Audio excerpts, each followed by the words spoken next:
failure is part of the process. Yeah. Failure is going to happen. And I think what I thought about a lot when people, when someone brought it up was, I don't think people are scared to fail. Like, I don't think that's the biggest thing. I think people are afraid of other people knowing they failed and then being judged because of the failure. Mm-hmm. And people don't have to follow your path. No, not at all. Your not at all. path could just point them in the direction that you need to be going instead 100%. of going backwards. Even though you're not following your path, you look in that direction like, okay, so that's where I want to go. Yeah. I might not be able to run this trail that AJ ran, but there's a sidewalk I can walk on that's beside it. It's a little bit easier, a little bit more my pace. One last thing on failure. It's crazy to think that like with that, it's like the amount of things you have to overcome just to get to failure. You got to step out of your comfort zone, which automatically is hard. Yep. Then once you get out there, now you got to worry about what other people think, which you talked about. And then once you get past that, if you can get past that, then it's worrying about the actual failure. You know what I mean? If you can actually make it. Yeah. So it's quite the journey just to get to failure. It's time we unite, yes. Put our differences aside, yes. And fight for our lives, yeah. Yeah. We send the warriors. It's time we unite, yeah. So I was gonna ask you when we got here, but we tried to hold back so we can drop it all on the pod. You just ran your second half marathon this year, brother. Yep. Congratulations to you. Thank you, sir. But I did notice you posted after the race. You said I didn't PR. Yeah. But I beat my last one. I thought your last one was. No, it wasn't faster than your Seattle one? Seattle was 3:11. I think 3:11 or 3:09. Okay. And then the second one was definitely not a PR. That was like a 3:24, 3 hours 24 or something. Oh. 3:20. Going into Tacoma? Tacoma it was, okay. Yeah. That's when I got those shin splints in the beginning and those hills killed me. Because you did something that you did you did the rule. You broke the rule. Right. And I tried something new on race day. Yep. Something you didn't do at all. And there was a piece that you added to your shoes that got me jacked up. And you thought it was going to help, but you know better that you shouldn't be trying new things on race day. I knew that going into it too. I was like, no, because my shoes are, they're flat. Well, you should have just went in. I should have just got some new shoes a long time ago. Right. But yeah, so that was a 3:24. And then the B&O was 3:13. 3:13. So that's a solid time. I got close. I mean, you were pretty close to your Seattle one. To my Seattle one, yeah. But you were probably way more consistent with training for your Seattle one. For Seattle, for sure. Yeah, for sure. You were dialed in for that one. And I thought about that too. I was like, yeah, dude, I was doing way more in Seattle. I was doing way more on ground too. Yeah. I think speed stuff I was doing on treadmill. Mm-hmm. But as far as I was doing more on ground running. And this one you're doing a bunch of treadmill. Well, because it was too hot outside. Too hot out for you. It's just treadmill's so convenient. That's why it's like that. So. Are you checking it for recording? Yeah. Yeah, it's on. It's on. Shit. I'm looking for the red light. I did 3:13. And man, I tell you what, that's not the course I was hoping for. I tell you that. How did it feel? Because originally the B&O was supposed to be downhill. Yeah. From Buckley to point to point. Yeah. Yeah, point to point for the half marathoners. Yeah. But it's because the Foothills Bridge is closed, it's out and back from the finish line. So, an out and back on a downhill, what's supposed to be downhill means you're going up on the first half. Yeah. So that's what happened. So I think after the first 2 miles, it was pretty flat because it kind of followed the river. And then about 2.5, it just started slow to go up. So, yeah. And after that, I felt like I was at Aurora Avenue again. Yeah. It was just non-stop. It was one of those slow ones too. Yeah. Where it's not a crazy steep hill, but it's just it just goes on forever. It just keeps like gradually inclining. Yeah. I know that spot. I know me and Paul rode on there a lot. So coming back the other way, because we'd have to turn around at that bridge. Well, we're just flying down the hill. Yeah, dude. When I saw that, I was like, dude, man. It was crazy. Yeah, that morning I was able to go see you take off and everything, and I was like, oh shit, this guy looks good, he's moving quick as hell, boy. And then that's just because I knew you were recording. I gotta look fast for the video. Look stronger. Yeah. And then after that I look back, okay, he's got turn the downshift, boy. Oh shit. And then I had to, when saw him start, then I had to leave because I had to go get some stuff, and then we're meeting the MB Fit group over in Chambers Bay, which was about 40 minutes away. So I got to see him, send him off, and then didn't haven't seen him since until just now. Just So today, yep. just today. So We catching up. I just know, like, when I was taking that video and I was just thinking, like, dude, this dude is running his second half marathon in 1 year. Yeah. Like, coming from, and then just not also just because, you're a bigger guy, and just like we were talking about from that dude that saw you, you thought, that you thought you were famous and all, but you're running as a bigger guy, and most people that look at you, they wouldn't think, oh, you have 3 half marathons under your belt and a marathon, and I think that's a really dope thought, bro. Just to think that, like, where we came from and where we started, and then, like, I think, because I'm thinking of it back at work now, right? So I'm back at work, I'm in that gym, and I'm just thinking about, like, all the conversations we had, all the workouts we did. We were just lifting and we were eating like shit. No cardio whatsoever. At all. And then now, like, running has helped us, like, transform our minds and what we think we're capable of and all that stuff. So, now you just do a little bit, from even you just thinking about just running a half marathon. You started it just like, most people would, 5K, a 10K, half marathon, and onto a marathon, So it's, like, really badass to see, like, you're one of them too, that, you just keep pushing it. You just keep pushing it. How much more can I do? And then it goes from 1 half marathon, like, that's the goal for the year, to I just knocked out 2 in like 3 months, right? Like, that's fucking badass, bro.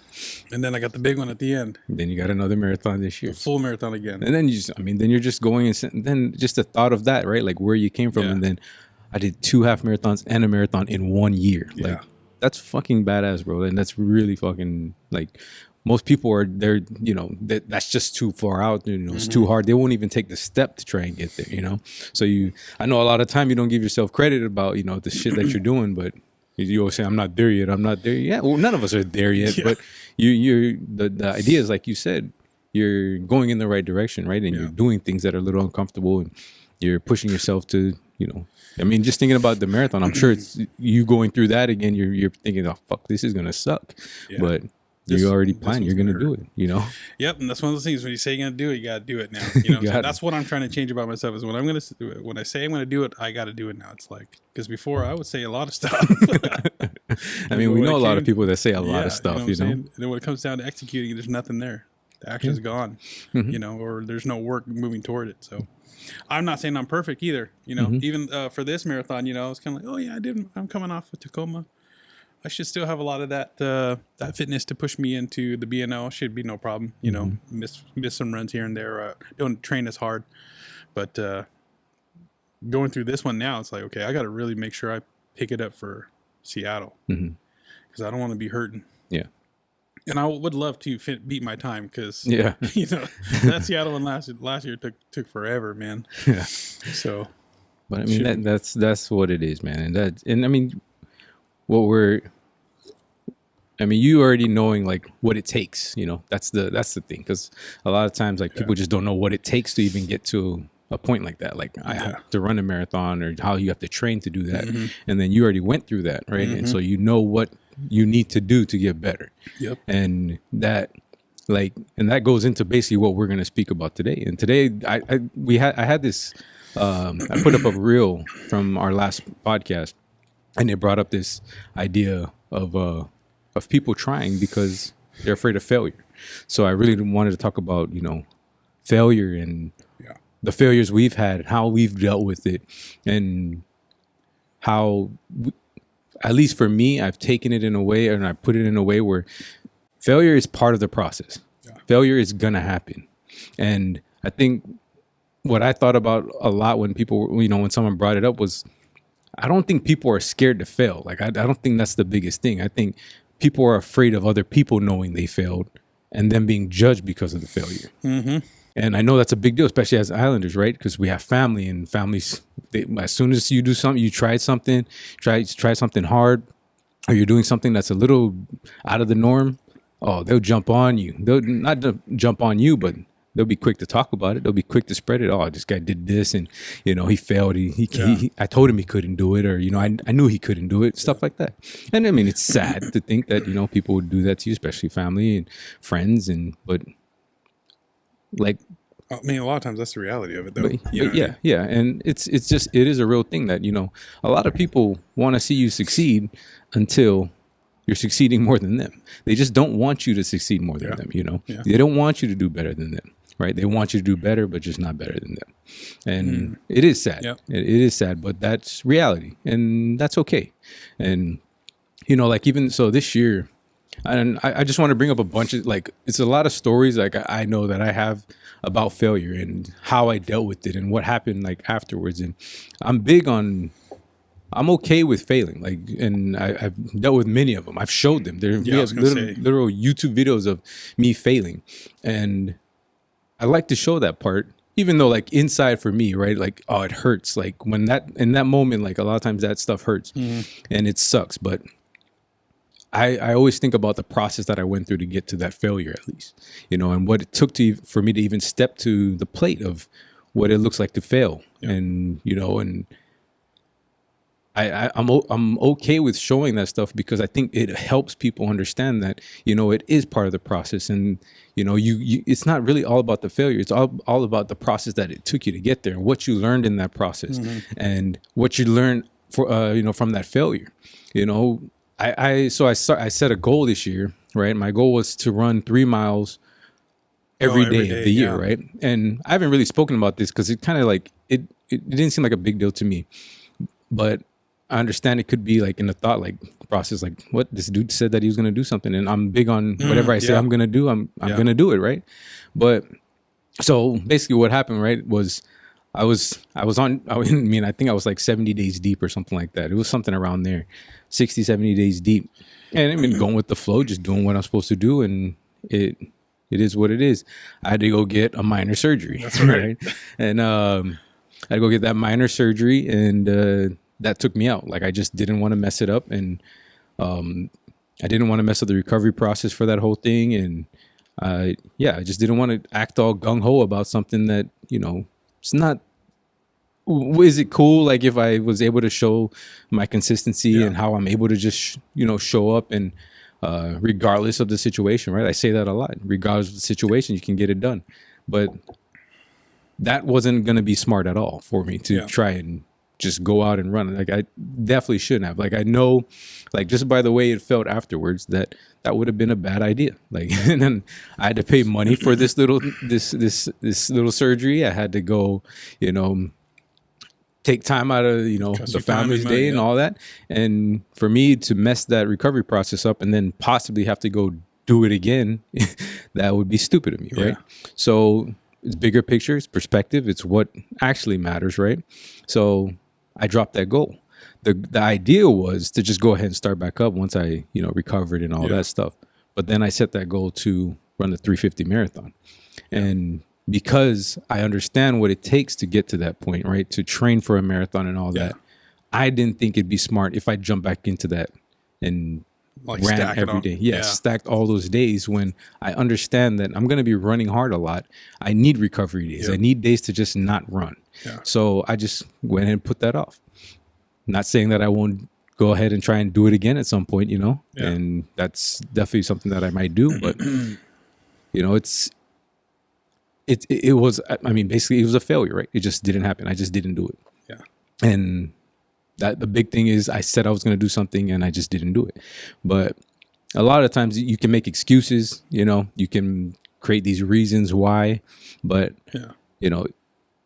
if it makes sense, for me, if it makes sense and it could actually possibly hurt your future and what you're trying to accomplish and all the things and what's really important, then you have to step back. You have to step back. There's things that are more important than, running. There's a lot of things that goal was made before that stuff went on.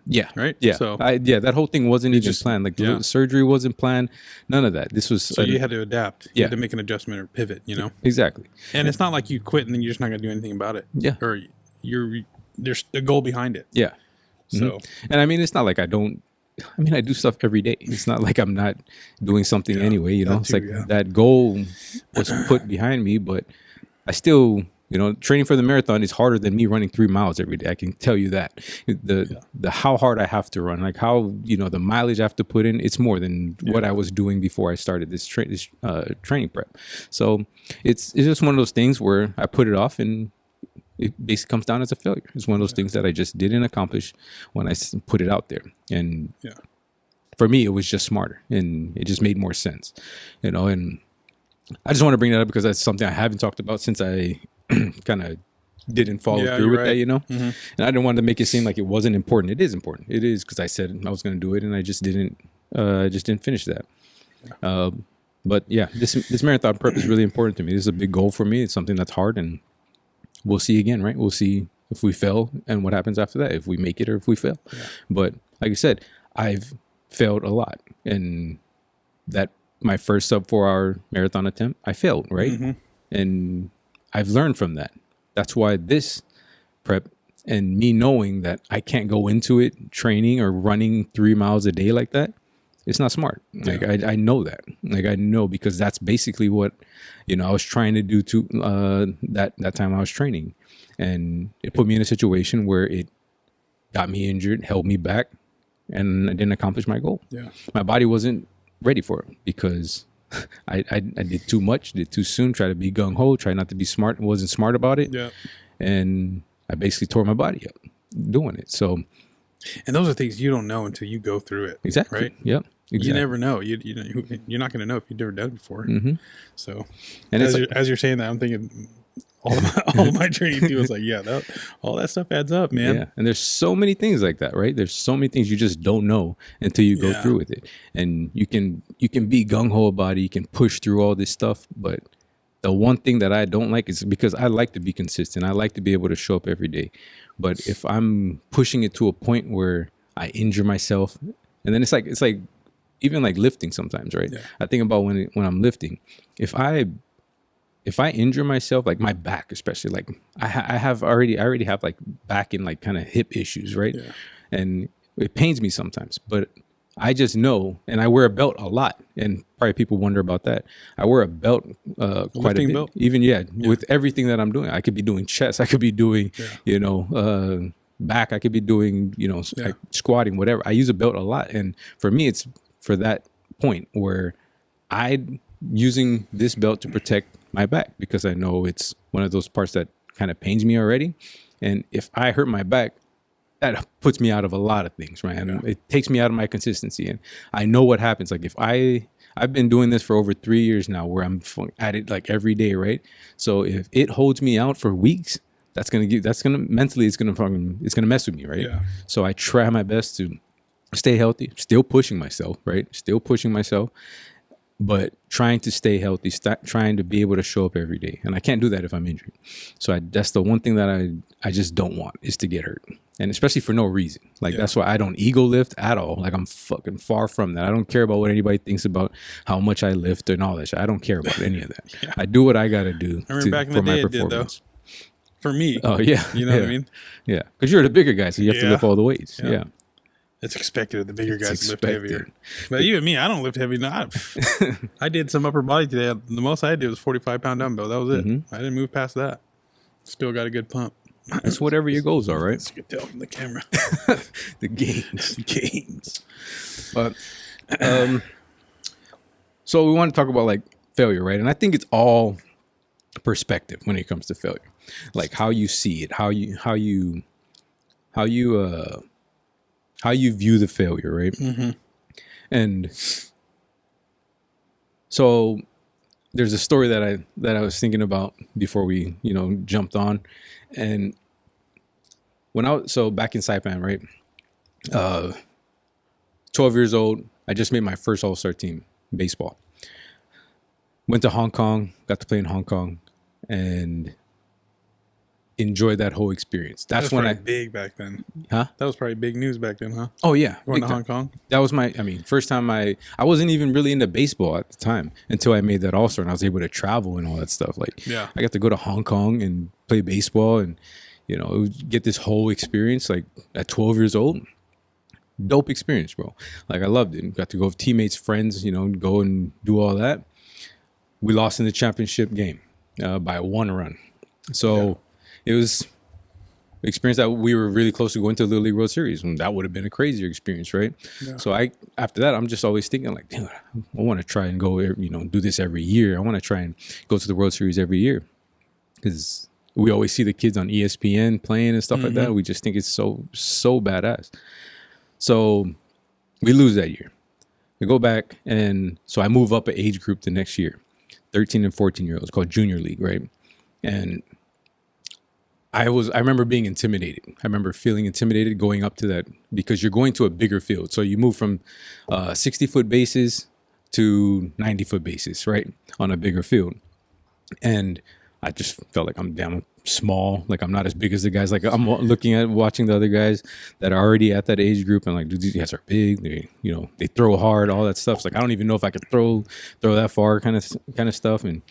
But I get up there and I have a pretty good season, right? I end up being second, the second best hitter in the league that year. 13 years old, second best hitter. According to like batting averages, right? And I didn't end up I didn't get selected for the All-Star team, even though I was second in batting. Yeah. And I remember how that bothered me a lot, because to me at that time, it felt like I was denied for no reason. I felt like I failed because I wasn't known enough, like I don't know, like I was on a decent team. I was on a pretty good team. We weren't the champs or nothing, but I guess my name wasn't out there enough, I guess not enough people knew me. At least that's what I felt like. I don't know the true reason. I don't know why I didn't get selected, but so that summer I ended up not hanging out, but I was literally like working for my auntie the whole summer. Yeah. Like, she opened up a barbecue shack, and I was helping her out running that all summer, and I just basically did chores and stuff like that the whole summer. And I remember, feeling like this is not what I want to do every summer. Like, I didn't make the damn All-Star team, and that's what I wanted to do every year from the time I made it. It's like every year I want to make the All-Star team so I can go travel, play ball. Yeah. I loved it after that, right? And I ended up doing all that, right, for that whole summer. And then I went back into the next year saying, like, I'm going to make sure that they can't deny me the same way they just did, right? So the second year in Junior League, I was 14 years old now. I won the damn batting title. So first place. I was first place this year. So basically becoming undeniable. Like, you have to select me now. You can't say no to me now, right? Yeah. And it's an old story, right? It's me being young and everything like that. But I feel like already that was one of those points in my life where I had a failure, and I had a perspective during that time where it's like, why me? How come I didn't make it? How come, looking at it like it's everybody else's fault, right? Yeah. But then going into that next season, I took it upon myself, and I said, I'm not going to let them do that to me again. Yeah. Right. So I went out, I worked hard, but I was out every damn practice. When I was young, I didn't miss nothing. I feel like that carried on to now, right? Like, I didn't miss anything. I went to games when I wasn't even playing, like, to watch. Yeah. I always wanted to learn. I went to every practice. I made sure my grades were straight so that I didn't get in trouble, so I could go to play all the time. Yeah. All that stuff. I took care of all of it. And then I came back and I said, I'm going to make sure that they can't do that to me again. Ended up winning, right? So, of course, I got selected that year. And then pretty much made it every year after that. And like I said, like, you can look at the failure and blame everybody. You can have your sad, story. Pity party. Yeah. Or you can do something about it. And usually, no matter how you feel about it, all that matters really is what you do about it afterwards, how you respond to that. Because I could sit there, I could be mad about it, blame everybody else, and I can still go out there and work. Or I can be just, I'm going to make sure it doesn't happen again, and I can go out there and work. You should focus all your energy on that. Yeah. Instead of focusing your energy and putting action towards stuff that's not going to actually help you get to the goal that you really want. Yeah. And that was like, that was a big deal to me at a young age, like understanding that and seeing that, because I knew that I was kind of like an outcast. Like, I knew I wasn't known, and not a lot of people knew me other than the people that I played with immediately on my team. Yeah. So it was just coming out and just making sure, like, you can't say no to me now. Like, I won. Like, I won this. This is mine. Yeah. So, so it was just one of those things. That's kind of crazy to have at that young of age, to have that kind of mindset about it. You know what I mean? Yeah. I mean, I kind of wonder about it too. I don't really know. I mean, I don't know where it came from. Yeah, I was gonna say, where do you think that came from? I honestly, I don't really know. I think it was Just the want to have, just the drive to want to be on the team every year, probably. Yeah. You know, I think that was just kind of came naturally. Yeah, I think that was a big piece of it. Just I knew that it was like, because I think I saw it also during that summer. Like, if I'm not playing baseball, this is what I'm gonna do.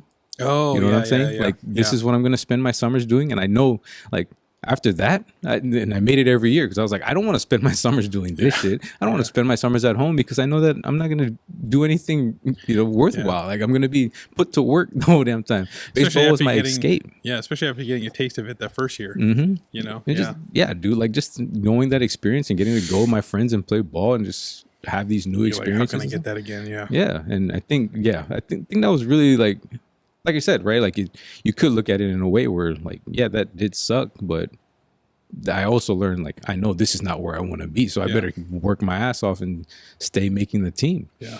So went out and worked every damn year because I just didn't want to be at home during the summer, bro. I know that. Yeah. You definitely got to have the right mindset for that because it's so easy to fall into the pity party part of it. Yeah, because I think it was something too, like, where I didn't understand, like, how, like, other players. Like, I didn't know what they did during the summer when they didn't make All-Star, bro. Like, because, I mean, there's players that are, sometimes they, they make it, sometimes they don't.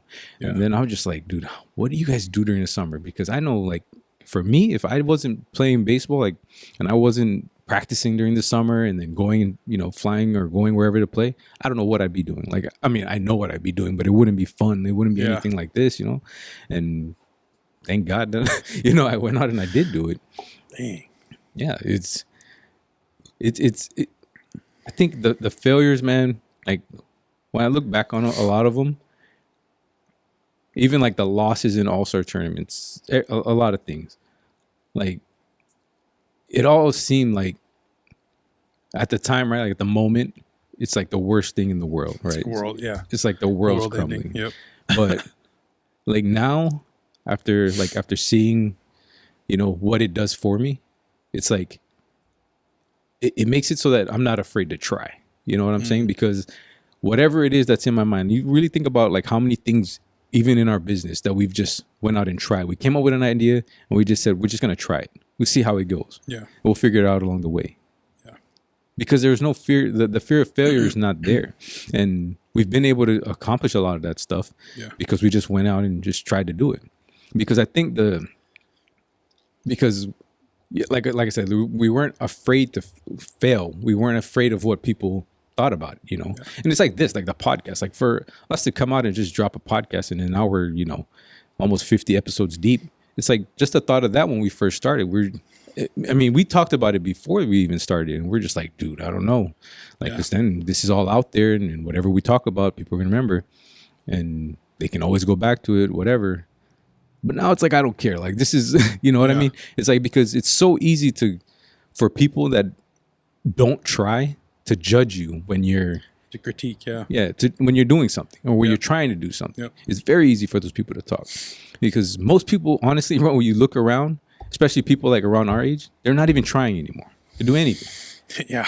So it's, for me to even care about the people who aren't doing anything, for me to care about what somebody that's not even trying says, so I'm gonna be held back. I'm gonna hold myself back for that. Makes no sense at all. Yeah. Makes no sense at all. I have all these ideas and I feel like I'm filled with purpose. And I get so much fulfillment out of everything that I'm doing right now that it makes no sense for me to hold back just because I'm afraid of what somebody else is gonna think. Yeah. Somebody that's not doing anything. Somebody that's not making any impact. Yeah, it's so crazy how powerful that is over people too. Mm-hmm. You know what I mean? It's the fear of what other people think, man. It's really powerful. Yeah. So, and for that, like, and it's crazy because, and I've said this before, but I think it really came to me and it really hit me hard because I spend so much time doing the hard shit by myself. Yeah. You know what I'm saying? Like, nobody's there to cheer me on. Nobody's there to support me while I'm fucking doing, I'm sitting there running the bit. Like, I'm like all those days in the damn warehouse, bro. And I'm in there printing shirts, folding them hoes, putting all the inventory in, ordering shit, all this stuff, Yeah. running. I'm fucking training for an Ironman. I'm fucking doing all this stuff.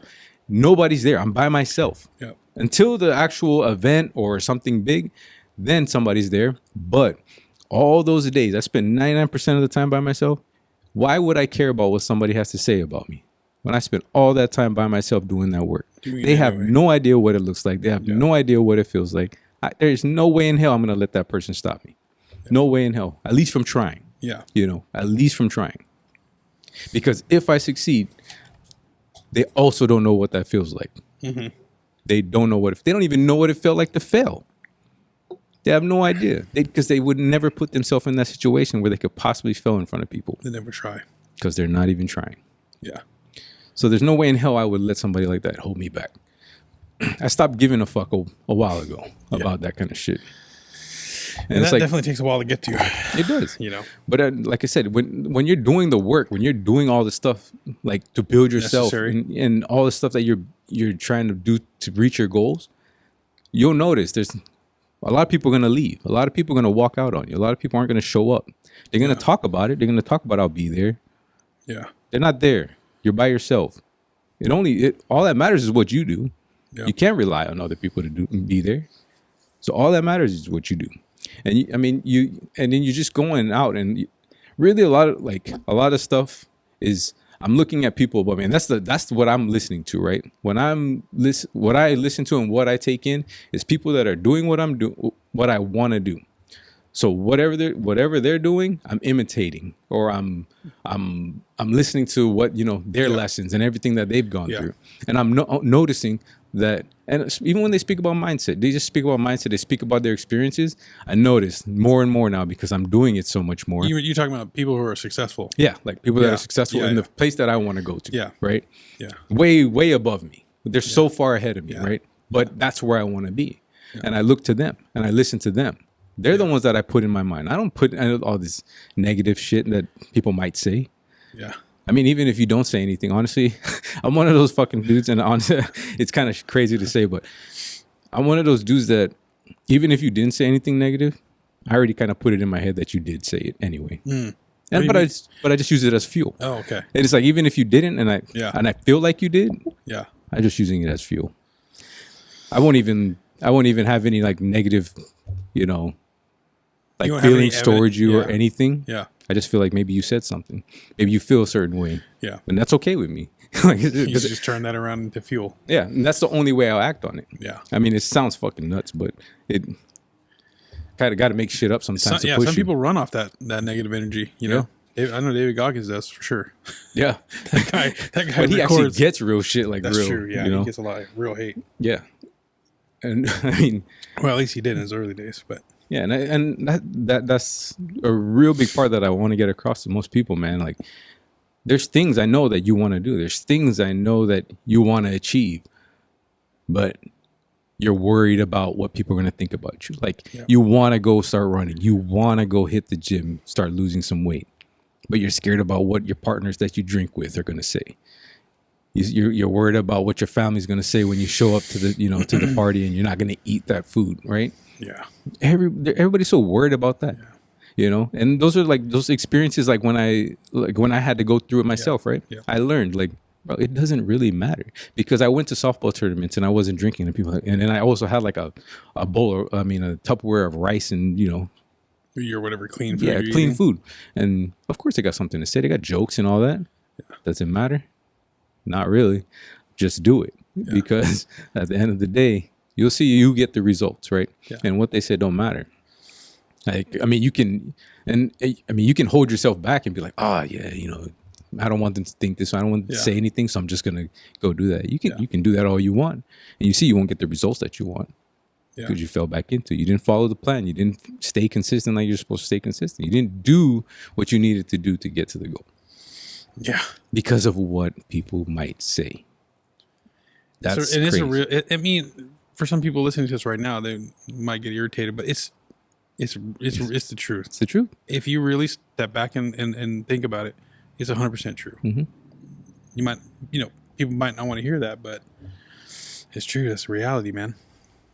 And I'm not saying it like I don't know. Like, I've been there. That's why I say that. Yeah. Like, I've also been the guy on the other side where I was saying that Yep. to people. So I'm not going to act like I've never been that person. Same. I'm the same way. Yep. I had people that when they stopped coming around drinking with us, and basically they went to go better themselves, and they just wanted to, or they just got tired of drinking with us. I'd be like, "Oh, that guy think he's better than us or something now?" Like, how fucked up is that? Like, what kind of, like, even if you're that person that's doing that to other people, that's insane, man. That's insane. Yeah. Like, you shouldn't want anything but your people to get better.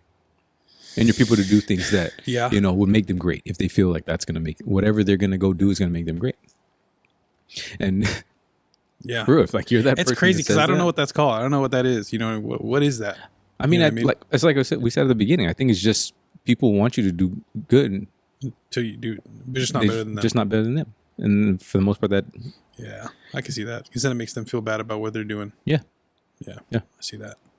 I mean, I know you have experiences of this because, I sure do. We talk a lot in here about, our personal situation and our personal experiences. And it sometimes people they're not even aware that they do that. Right? That's the part that blows my mind too. It's like, you have no self-awareness of what you're talking about, what you're saying. Yeah. You know what I mean? And I'm guilty of myself. I reflect on some of the things I say too. And it's like, I probably should have said that, or, you know what I mean? But I'm reflecting. Yeah. And then I try to change that. I'm trying to be aware of it. But for some people, it's like, it's not there. Yeah. And you're just blind to it. You're just going to keep going down that path. And it's just like, and also people are not going to want to hear from you either. They're not going to really, they don't really want to hear what you really think about, you know what I'm saying? Yeah. They don't really want to hear. Because as soon as you say it, the realness of it, oh boy. Yeah. I've noticed that too. It's going to start a fire in your relationship. You know what I mean? Yeah. So for me, sometimes it's easier just to kind of roll with the punches. If it doesn't really affect me, my personal life and my family and where I'm trying to go, I'll just let it roll. Yeah. I'll let it roll off the shoulders. Yeah. I mean, you know what I mean? I'm really getting close to that because it's like, so I posted something about this like probably last week or something, but it's huge because like I've had a lot of conversations with people ever since I've started on this journey, bro. And a lot of people say they're going to do things, they don't follow through, and they kind of quit on themselves, and they just fall back into the same habits. And I've just watched people in a cycle over and over again. They start and they quit. They start and they quit. And it's like, for me, it's like I'm just starting to learn that I don't want to speak to people about these things. Like as much as I want to help, like I'm so fucking fueled to help people, bro. Like, you can tell. Because I'm trying, like for me, it's like my biggest thing is like I'm trying to help people get from where I was at, like who I was and the person that I was during that time and how I've transformed, like basically changed myself. That's what I know. That's what I know best because I did it, right? Yep. And that's all I can, like for the most part, that's all I can do. And all I can teach you and show you and tell you is the lessons that I learned along the way and the way that I did it. I'm not going to speak to you and tell you about things that I don't know because that's just going to make me sound like a fucking idiot, right? So that's my thing is I'm trying to help people in that way. Yep. Is get them from where I was, which I know a lot of people that are still in that zone where I was, and get them out of that to help them. Yep. Because I feel like it's so much like life is so much better on this side, and people they're not even aware of that because they don't want to leave that because of what people might say, or they're scared that they might not be able to do it too. Yep. But yeah, was it hard? Fuck yeah, it was hard. But you're capable. You're definitely fucking capable. If I was able to get out of that with the mindset that I had during that time, you're definitely capable. Yeah. So when I speak to people, and I have so much energy in it, like when I'm talking to dudes and I'm passion. I'm so passionate about it when I'm talking to people about these things. And then, I get the fucking jokes and stuff like that. And it's like, cool. But I'm getting to the point where it's like one of those things where I feel like it's like a waste of time, waste of energy. And if you're going to ask me about it, I wish, you'd act on it. Like, because when I notice people act on it, they get results. Yeah. You know what I'm saying? Yeah. So it's like, it does suck that, I'm not saying you have to fucking listen to everything I goddamn say. I'm not saying that at all. But I just, even if you didn't do what I, kind of told you that I did to get myself out of it, but you did something that helped yourself to get you out of that or whatever spot you're in and just to get you better. Yeah. That's all that matters. And people don't have to follow your path. No, not at all. Your not path could just point them in the direction that you need to be going instead 100%. of going backwards. Even though you're not following your path, you look in that direction like, okay, so that's where I want to go. Yeah. I might not be able to run this trail that AJ ran, but there's a sidewalk I can walk on that's beside it. It's a little bit easier, a little bit more my pace. But yeah, I get it. Yeah, even like, because I feel like it's just you have to find your tools, right? Because like I found running. Like I wasn't running before this, right? And I found running, and running has been the thing that's helped me probably the most out of everything that's just crazy. It is, bro. It's wild. For people listening to this, it does help a lot because it's as much a mental game as it is a physical. Yeah, 100%, bro, 100%. Because like I'm like I always say, I'm not the fucking fastest runner. I'm not the best runner at all, but running has taught me so much about how to be consistent, how to just show up and do the damn work, even though you don't want to. Yeah. And all the progress you can make if you stay consistent.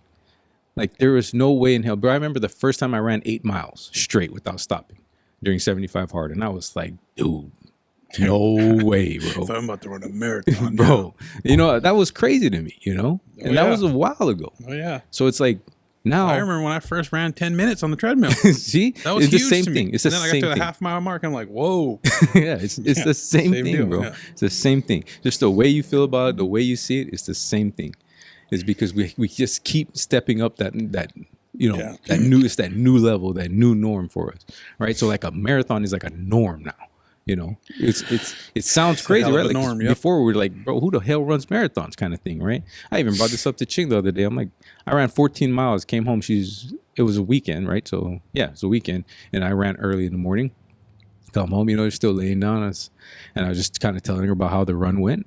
And I'm like, it's crazy, but I like it. Like how she's like unimpressed by it, unimpressed by the fact that I go out, I just run 14 miles. Because before, when we first started, that was impressive to her, right? That's impressive to my wife. Yeah. But now, that's the norm to my wife. Oh, this is what I do. Yeah. You know what I mean? Yeah. So it's like, what seemed like a huge deal back in the day when I first started is now just the standard. Yeah. That's the standard of who her husband is now. Yeah. And I like, even though like initially, I think when I said it, it sounded like kind of like I was butthurt about it, but that's not what I was going at. I was kind of going at the fact that like, I like that this is the standard that you hold me to, because this is the standard I expect to hold myself to now. Yeah. It's like not just the running. It's like, okay, the running is like, okay, 14 miles, like that's a standard, right? And that's also because of the person that I need to be. Like I need to be able to push myself to do those things. I need to be a good man. I need to make decisions that a good man would make. Yeah. So I place everything that every time I'm looking at what the hell I need to do or who I want to be, it's what decision am I making and the standard that I'm holding. Is this holding the standard that I say that I of the man that I want to be? Yeah. And failures are going to come along that way. When you try to hold yourself to the standard like that, failures are going to come.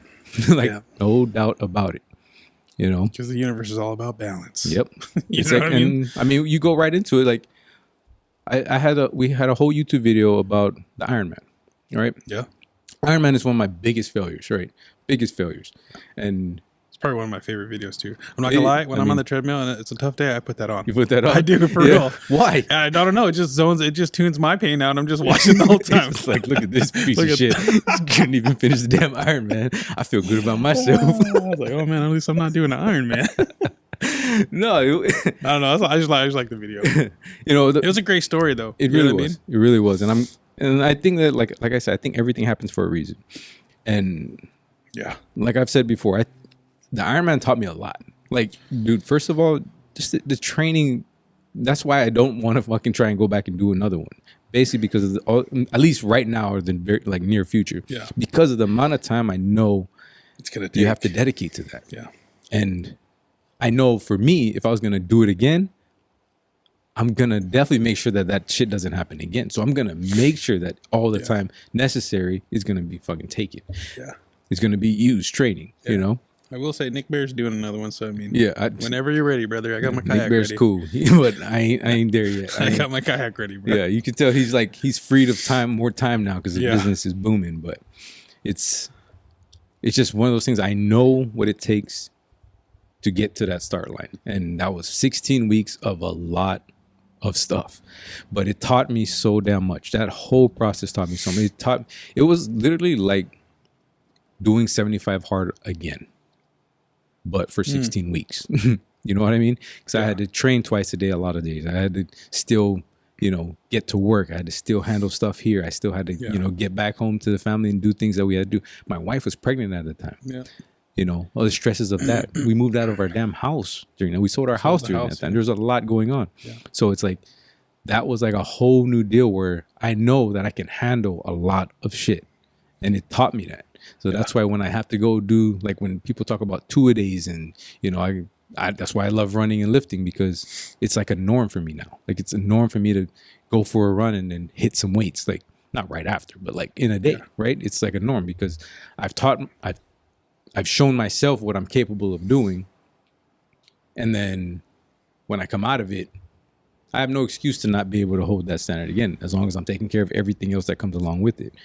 And that's what that process really taught me. It's like I can train hard for this shit, and I can do a lot, and I can take myself from zero and learn a whole new skill. Like I literally went into the swimming pool and didn't know how to swim at all, bro. I remember all this. That was the one thing I asked you the most about how swimming was going. Exactly.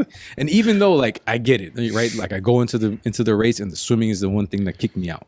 But just for me, the fact that I had no idea what the hell I was doing in that swimming pool, and then I was able to, have even just the confidence to get in the damn water and give myself a chance, that meant a lot to me, even though I didn't complete it, right? Yeah. But the failure taught me a lot. And it also taught me like how important it is to be there for other people. Like even like I wasn't, and it humbled me. Like the whole thing, the whole situation, the whole experience humbled me. Like with how I trained fucking hard as hell for all that time. Learned some skills, all this stuff, even biking, all that stuff. Got better, put in a bunch of miles running too.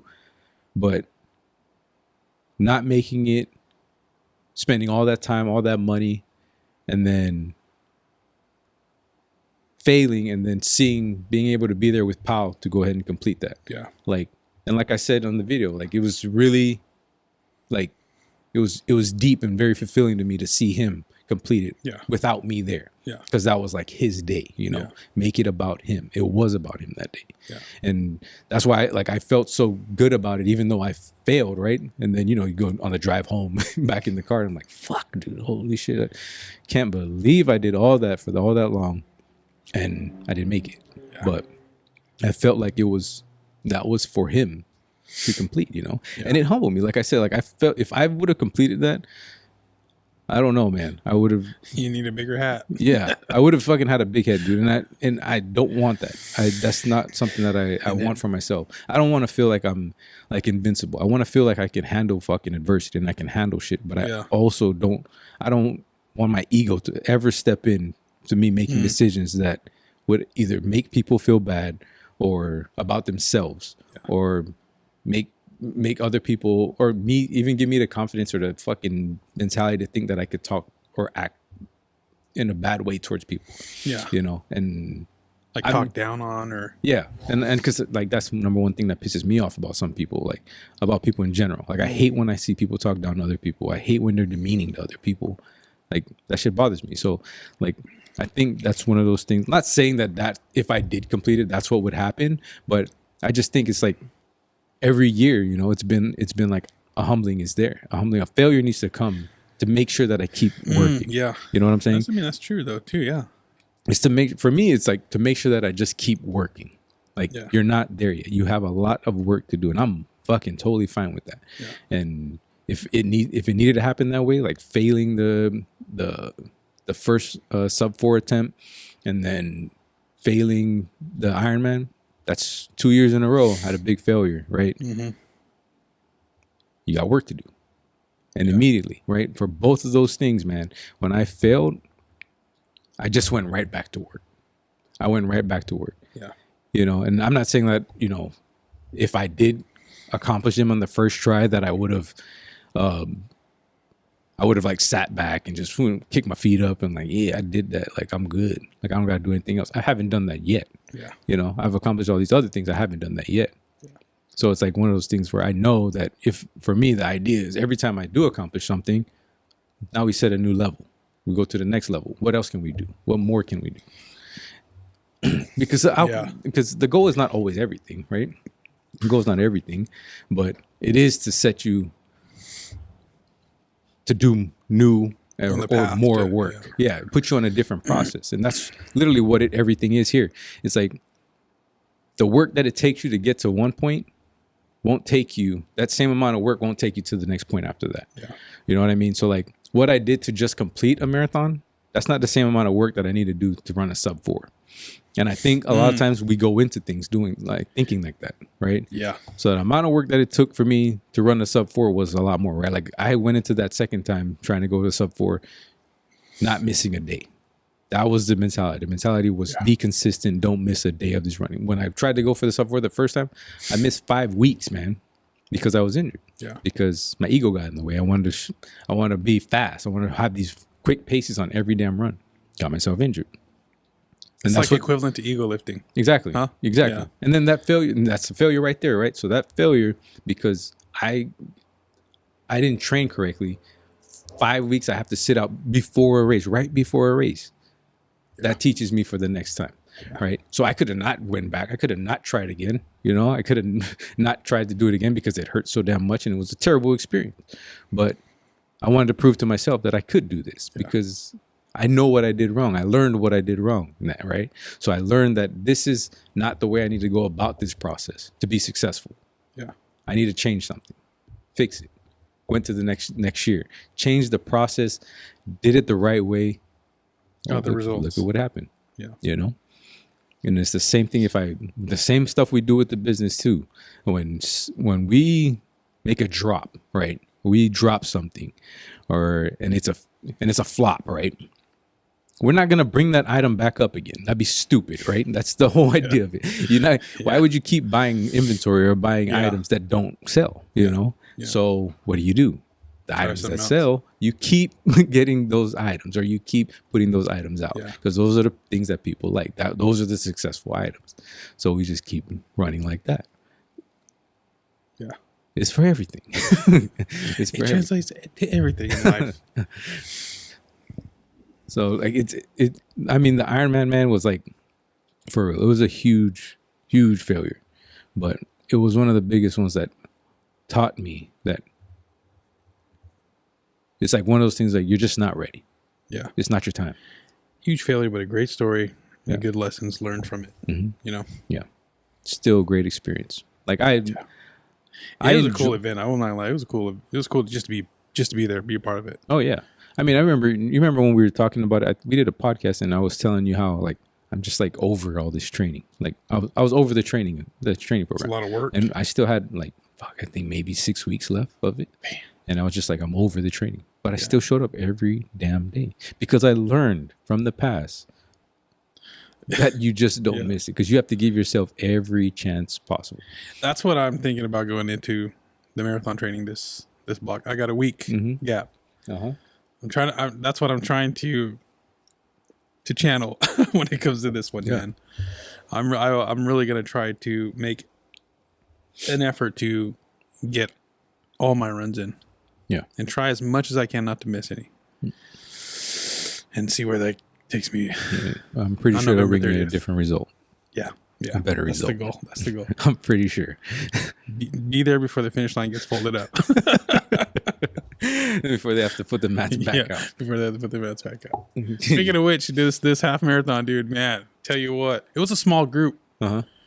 So it's like when it's a smaller group, you know what I mean? There's probably likely more people. There's a lot more people faster than me. Yeah. And that's kind of what happened.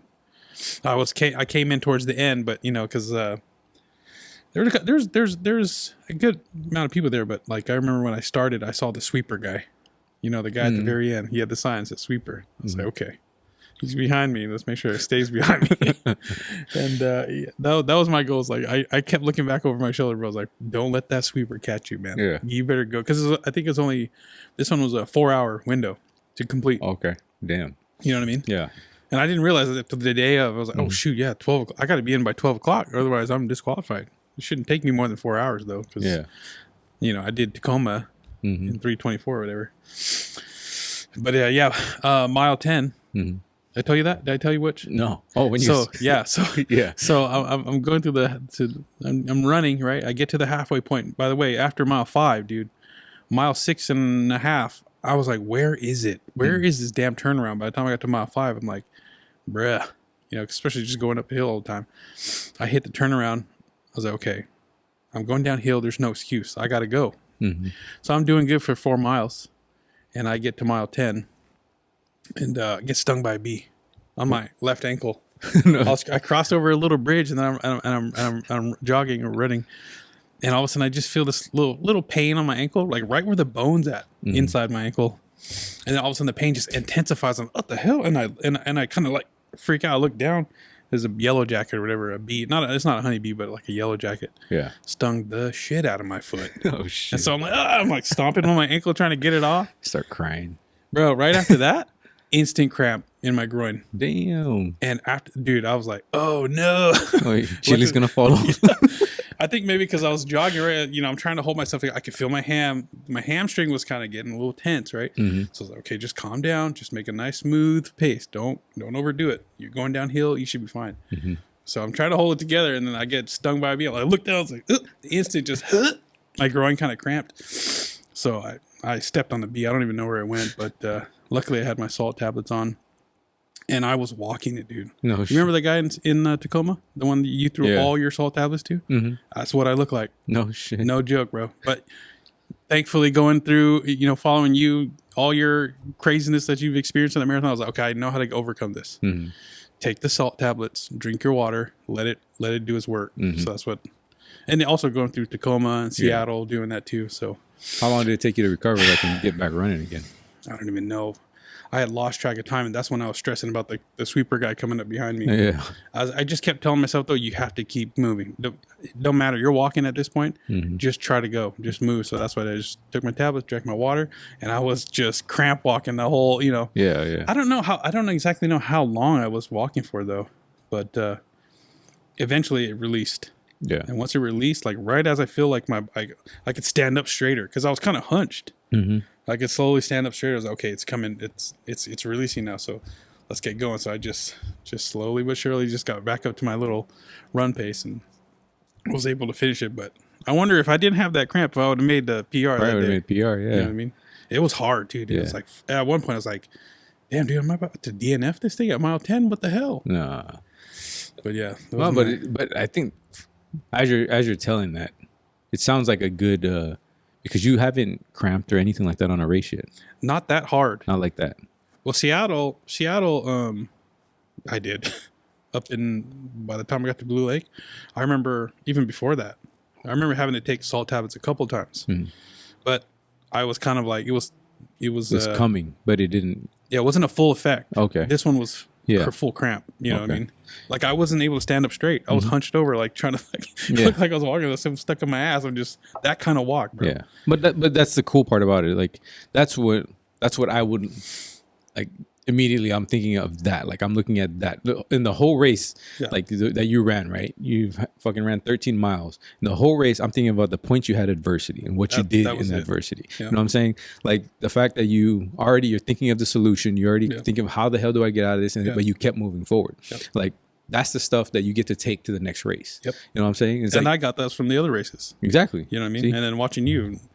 So it's like, So it's like, that's the point. Like, that's the whole point of like failure and like going through adversity. It's like, you get to take all these lessons, these steps that you pick up and take it in so that it gives you a better chance of success. I told that to Heather. I was like, thank goodness I knew how to take care of it, because if I had not gone through it before myself, or I haven't seen you guys go through it and your story of hitting the wall or whatever, at mile 10, I would have been like, I'm out. I would have stopped by the little, what do you call those people? The race aides? Aid stations? Yeah. Because right after I got bit, they were there. Yeah. They were like the guys running up and down, making sure people were okay. Yeah. I would have been like, I'm out. Got to call me the little truck and come take me back to the finish line, because I was like, there's no way. I think I would have been like, there's no way I'm getting over this cramp. Yeah, and it's because, and then it's also thinking like you couldn't push yourself. that far. Like after this happening, I'm not capable of pushing myself. But you know that you are, right? Because you've done it before. You had some kind of adversity happen, and you know that you can still keep pushing.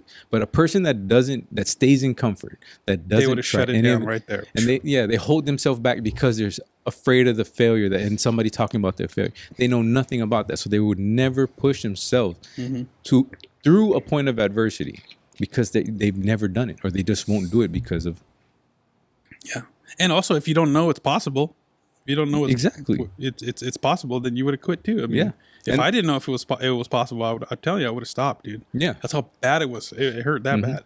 I mean, there's a person literally probably listening to this or watching, like they're watching on the couch or just listening on their drive to work or something, and they're thinking like, I can't run a marathon, and I guarantee you can. Yeah, I guarantee you can. You might not right now, but you worked towards it. But you can turn into that person that can. Yeah. And that's what I'm saying is just that the idea of, when you don't push yourself and you're afraid of failure, so you don't even try, like you're already putting that limit on yourself without even trying. And then that's what usually happens, right? Somebody will go out on their first run, go to their first workout, try their first drop for their clothing brand that they start. And then it doesn't go too well. So they quit. That kind of happened to us. The first drop, the first day we opened our website, we were like sitting there waiting for people to, go ahead and orders going to come in. Yeah. Boy, we ain't do nothing. Nothing. We had a couple sales here. We didn't even know how that thing was going to run. You remember what happened? What? The first day we opened our website. Oh, yeah. We had to run to the bank. Yeah, we had to run to the bank. We didn't even know how this worked, right? Yeah. And right there, the first day of Nesian Build opening its doors online. Already having problems. But we would have never known that if we didn't go through with it because we were scared of what people were going to think about it. Yeah. And we wouldn't be at this point today where we're at with the brand if we didn't go through with it, I totally forgot about that. Yeah, so what happened was, me and Mark are sitting at this cafe, right? This is the cafe that we met, our first meeting, our first real official meeting. Anymore, man. Yeah, it's gone. That's kind of sucked. We've been cool to go back. Yep. And, shoot a podcast there. Yeah. That would have been possible. Yeah, it would have been dope. But we went to this cafe. We're sitting down, and we're making sure that the website's good to go. It's ready for the drop, and the website's going to open up and everything. Drop happens, right? Website's open. MB is officially open. Yep. You can buy your Nesian built gear. Bruh. Shout out to the retro gear back here. Boy. Yeah, if you don't know, logo right that's there. one of our first shirts back in the day. That's our first logo. Yep. But we drop, and then we're getting all these emails as like these orders are coming in. We're getting emails saying from the company that's the print on demand company saying that they are trying to charge our account, or it was something like that. Yeah, they're trying to charge our account for the items that are being ordered. Yep. And we're like, what? There needs to be money in our account? We thought that the money like goes to you and you pay out the money to us, the remainder, or it would no, the money would go into our Shopify, and then it would just take their it would just that company would just take their piece of the item that was sold. But no, it didn't work like that.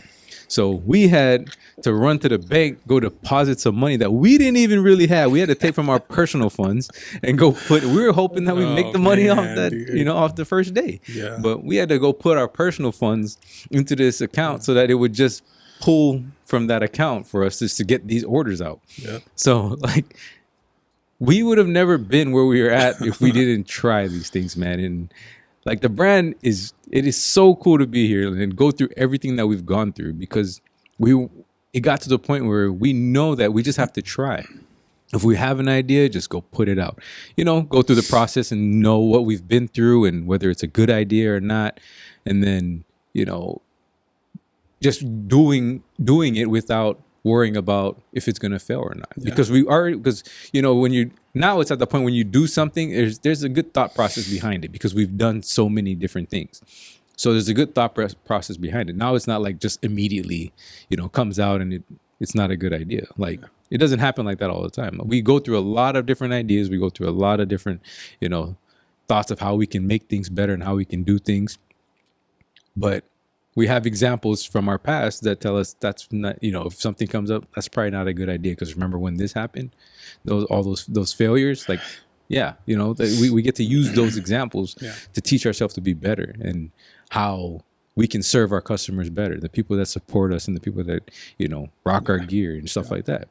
And the people that do the stuff that we do, like, that's the part, that's why you should be shooting towards failure way more than you sit back and you shy away from it, because failure is the thing that's going to teach you everything you need to know to be successful. Yeah, you know, and at least for me, that's what it's done. Like it's helped me with the business when it comes to, you know, training, when it comes to being a dad, being a husband. It's taught me all that. Yeah, the failures. Like I know for sure. Like even when I go to like train for jobs now, like when I go to new places, like I'm not afraid, bro, to be the first person to try something. I'm not afraid because I'm not scared of what anybody else around there is gonna think about me if I fuck it up. Yeah. I'm really not, because like I just think of who I am now, and the basic thing is I want to fail. If I go in and I'm gonna do something, I want to fail. If I do, then I get to learn from that. I guarantee you, most of the time, if I'm in front of people and I miss something or I fail at something, I'm gonna remember that. Yeah. I'm gonna remember that because it's now other people see it, and that's why like YouTube videos are fucking great for me, because if other people see that failure, I know I'm not gonna forget it. You know, I know I'm not gonna forget. Somebody's gonna bring it up, or you know, it's always out there for me to see. Yeah, and I'm completely fine with being with failing. You know, it could be your first run, and a lot of people will quit because of, like, it feels like you don't feel fast, or it just hurts way too much. That's literally how it's supposed to be, though. It's supposed to be that way, because you got to set your expectation a little bit lower. It sits because it's the pain is what, you know, the pain of the judgment, the pain of the failure. It weeds people out of going through that process. Yeah. So there's less and less people that want to even try. Which is sad, but that's just what it is. And that's literally what we've learned is like going through the process, especially running this business. It's hard, man. It's fucking hard. Yeah. It's hard to keep going, keep thinking of ways to keep just rolling, man, and making it happen. But it's something that teaches you constantly of how you can, you know, you can get better, and, you know, you have so many highs and lows and how you deal with that. And you understand that if you're not doing the work, you're going to have lows, like, especially during that time. Like, if you're not putting in the work, the consistent work, and you look back, like sometimes I look back on like when we were getting certain results and then when we're not, and you look back and it's like, what was I doing during this time? What was going on in my life during this time? Yeah. You know, and I get to look back on all of that and then make the decisions that we make now for whatever we're going to do. It's kind of like just like the store, like just this, right? We had our Black Friday sale, right, in November, right? November, that's when it is. Yeah. So we had an in-store portion. I learned a lot from that whole Black Friday thing, but we had an in-store portion and online. Online, super outperformed in store, like big time, right? We did really well, but for Black Friday, but it outperformed in store like crazy. So what that teaches me, you know, because the in-store is basically, to me, in my eyes, the way it worked, it was a failure. That's not how I envisioned it. I did not envision it happening like that. Yeah. But I'm okay with it. Like I said, we go through it, we try it, we see what happens, right? And we don't know until we try. Yeah. I mean, we never did it before. We never had an in-store Black Friday. Nope. Never. Nope. Even the year before that, I think we were at the warehouse. Back at the other warehouse. Yeah. And so like this was our first one. We wanted to try it. We go through with it. We didn't know how it was going to turn out. I envisioned it, like I envision a lot of things when I'm going to try and do something, but it did not turn out anywhere near what I envisioned it to be. Yeah. So would you say we did probably better on our grand opening? Yes. Yeah. Grand opening was definitely better. But so that kind of set the bar. Yeah. And I think that's what it was. Like, I think that it, you know, seeing how the grand opening went and then seeing how Black Friday went, but also understanding how commerce itself and, you know, shopping and stuff like that is going, it made sense, you know. So, and we're not in a location that has constant foot traffic. Like, people literally have to come here. They're not already at a place and then gonna come in. So You don't just stroll in here. Yeah. yeah, so it's like it's one of those things, like understanding that whole process. And now, we've seen through like a year and a half now of what it looks like to have like an in-store, like Like a retail. area, and how that goes. And it is cool, like that people could come in at certain times and shop, but it's our online still outperforms In-store. shopping in store big time. Yeah. So we, knowing how our location works and how it's been going, we decided that it'd be best if we just stopped doing in store, kept everything online, and utilize the space in a different way. Right. Because like when we do podcasts, we have to constantly set up, break down, stuff like that. Yeah. And we understand that content is very important for our brand. And the podcast is a big part of our brand. And all the other things, like, just photography and stuff like that, and videos and everything. So we wanted to make this location more of a, multimedia. Like we can do all that stuff that we need to do for the brand and serve online, like that does best. So it was a decision that was kind of tough because I didn't want to take that away, but we tried it and we understand what we're getting from it. Now we can make a better decision that hopefully, which I think will help us in the long run. And yeah, so we're going to be online exclusively. And yeah, this is where we started. Yeah. You know what I mean? Yeah. And it's cool. And it's not like we can't go back if we needed to, or if it looked like that's where, things were going towards, and people were going to shop that way again. But we get a lot of people from out of state, and, we get a lot of our orders are online. So like 99% of it is online. So why would we not focus our energy towards that? But it was cool. Yeah, it was nice. Some of the regulars that would come in all the time, and we got to meet a lot of new people. But like we said, if you're ever in the area and you come by, our address is still on Google and all that stuff. And if you see the trucks out front, you see the trucks out front, don't be afraid to stop by. We're always definitely But if open. you stop by during the podcast, you got to be in on it. Once you stop by, if you knock on that door, we open that up. You got to sit straight down. to the sit. Yep. You got to You got to hop in the conversation. Yep. You're like, here, I'm just here to get a shirt. Nope, not today. Not today. We're going to talk about adversity. But yeah, that's one of my favorite parts though. Like it's when people come in and getting to meet them. Like I think, and then just the fact like I never knew this person and now they're shopping with us. So that is one of my favorite parts, and that's one of the coolest things because so many people that shop with us now, and like we were just talking about Chanel and Stebis and those guys. Like so, Chanel and her husband Jeff, like they were shopping with us, and she was one of the first ones to ever pick up an order from me. And when she picked up the order, it was at my garage. And they just came by the shop last week.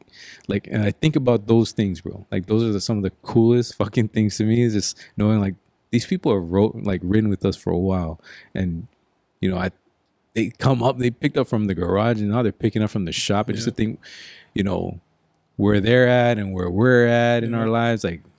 It's crazy. Yeah. It's just crazy to think about all that and all the stuff we had to push through just to even get to this point. And these people still like ride with us, man. So I can appreciate that. And I can know we're blessed. That's for sure. Damn. It's been a journey. It has been. When you really stop and think about it. Yeah. Yeah. But today was failures, man. It was all about failures.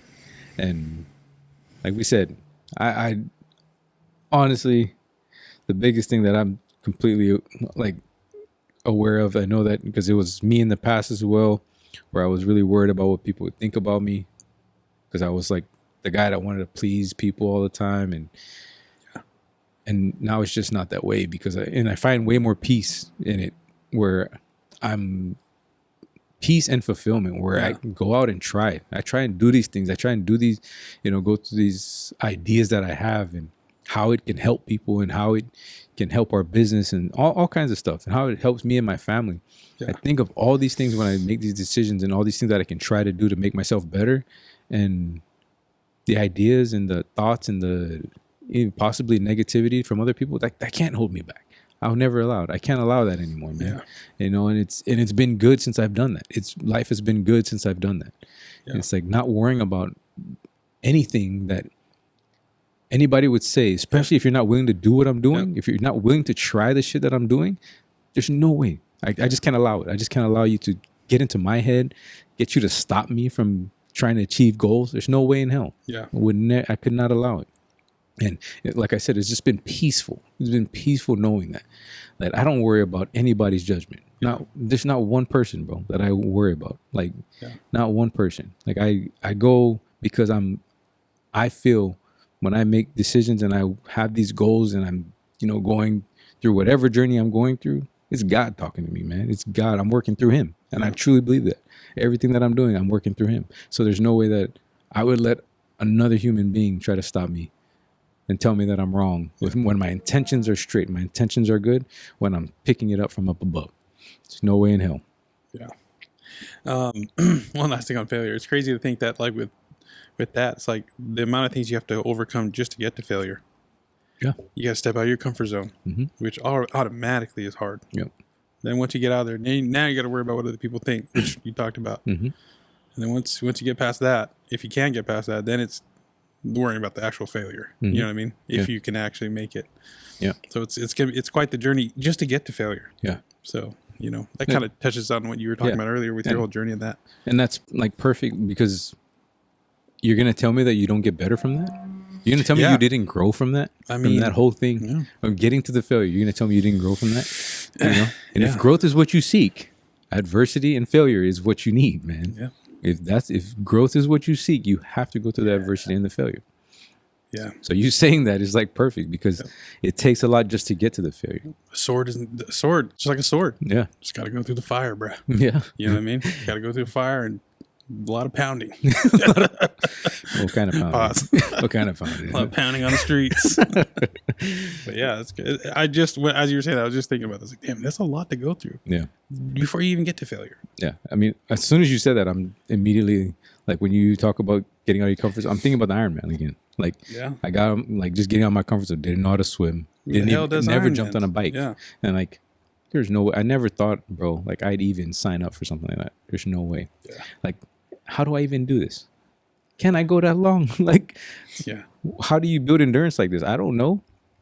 There's a lot of shit I don't know when I jump into it. I don't know it, but we just do it. Yeah. Like you said, you just got to try. Can't be afraid of it. Yeah. If you fail, you fail. When you know that, if you fail, you fail, and you're going to learn. They always say, people say it all the time, you learn or you burn.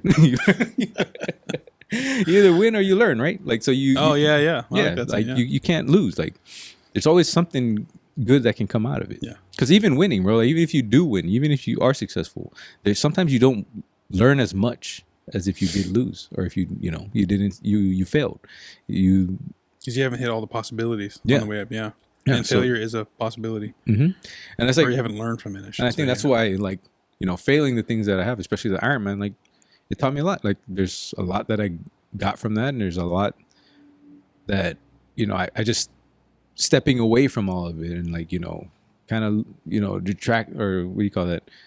Stepping back and thinking about how the whole thing went, and how I could have handled it, and how I did handle it, and all that stuff. Like, it teaches me a lot about myself and what my long-term mission is, and just because of how I feel about it. Yeah. Because it's just, for me, it's just like, let's grow. Like, and we have to put ourselves in situations like that. We have to put ourselves in situations to possibly fail. Because there's no way we can grow if we're not trying something, if we're not trying to get outside of what we've been doing. Yeah. Like, even with the brand, we have to do new things constantly. We can't keep doing the same thing. It's like the things that we did to get us to six figures last year, that's not going to get us to, $250,000 a year, right? Yeah. That's not going to get us there. That's just going to get us to the 100,000. It's not going to get us to whatever our next level is. Yeah. There's more work involved. There's more thought involved. There's more, out of the comfort zone involved. So that's like part of the process. And that's why we can't be scared of it. You can't be afraid of it if you want growth, especially for yourself. If whatever it is that you're trying to achieve for yourself, you have to expect failure along the way. But that's how you learn so you can get to success. All right. Well, that was episode 49, man. You didn't talk about. First of all, you didn't give us an intro. Oh, I did. Oh, we damn. didn't hit an intro. Yeah, we just went straight into it. We went straight into Well, it. fuck it, I guess. But then, what you said we were talking about something?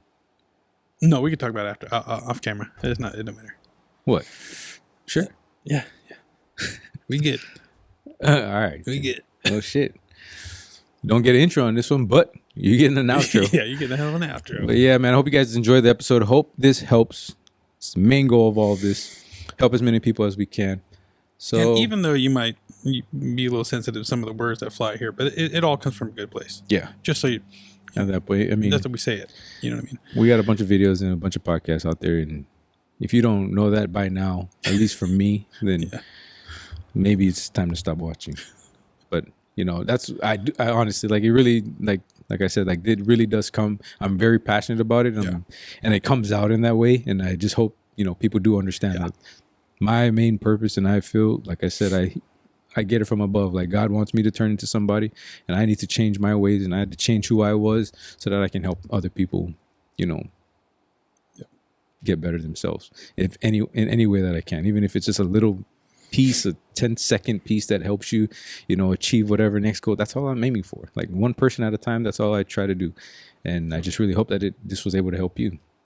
If it was, please share with somebody that could possibly help, and let them know about the pod and everything that we do out here. So yeah, you guys know the deal. Go out, be your best, do that shit. I was down. Let's go. A warrior.